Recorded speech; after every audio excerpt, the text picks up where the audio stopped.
So, Paul, last night's briefing for the night stage was interesting, I heard. What happened? Well, yeah, basically, the weather, the storm came in last night, lashing wind and rain. We've had about 24 hours of rain. It's only literally just let up, really. And what were creeks turned into rivers, and basically, according to the guys who are local, they've never seen it this bad, so on and so forth. So basically, in briefing, Igor, the event organizer, said, who wants to go out? And it worked out probably about, I don't know, 50-50 really, for the, who actually wanted to go out and who didn't. But basically in the end it was decided that it would run and it would start. And we started first, being a venture. We had to Did you go out then? You opted to go out? Yeah, we went down to the start line to go have a look, assess it, and we thought we'd try it out basically. A lot of the guys went down to the start line. We started at 10. A lot of the guys went down to the start line just to get a start, basically crossed the line and then went back again. But yeah, we stuck with it. We got out there. A little bit sketchy in places. Falling off the track was quite a regular occurrence. Did you make it through the road, but you finished the night? No, we didn't unfortunately finish the night. We got about halfway through the road book. There's a 20k road book. We were 10k in, and we're going up for the big winch climb of the night. So multiple winch runs basically. And halfway up, our front motor on the winch just packed up, gave in. So we were kind of stuck there, hanging from the winch rope. And what do you do then?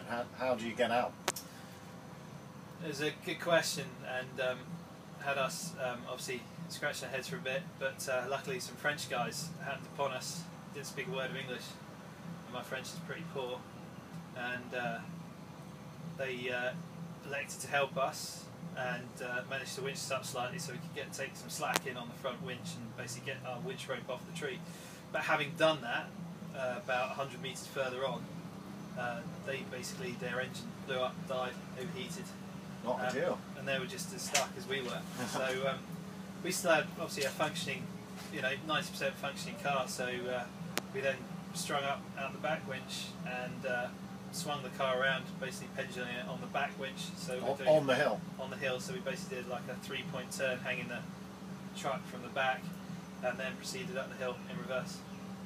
And did you go on to finish the rest of the road? But no, you said you didn't finish. So what, did you make your way back? How did you find your way back?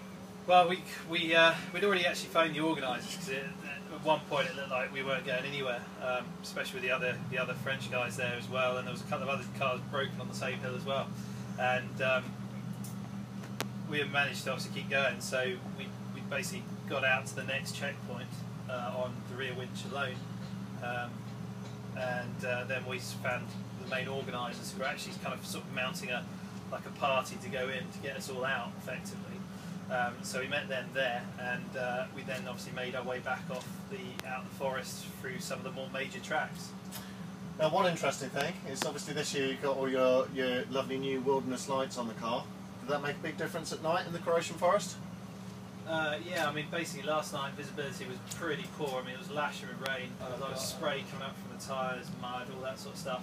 And there in the middle of the night, hanging from a winch rope at 2:30 in the morning, without light to be able to see what you're doing, it's pretty dangerous. And we couldn't have actually done it without these lights. The manoeuvres we did and being able to do what we did was only because we could see what we were doing. So worth having then? Yeah, in this case, yeah, definitely worth having. Excellent. Now the car is all fixed. You rebuilt the front winch motor? Yeah, this morning we did a motor out. We stripped it down and found that basically one of the brushes had effectively tried to weld itself to the back of the motor. So we've taken that out. We've had a spare brush pack, so we put that back in, and we've given it a quick test, and it seems to be okay. And today is circuit race day.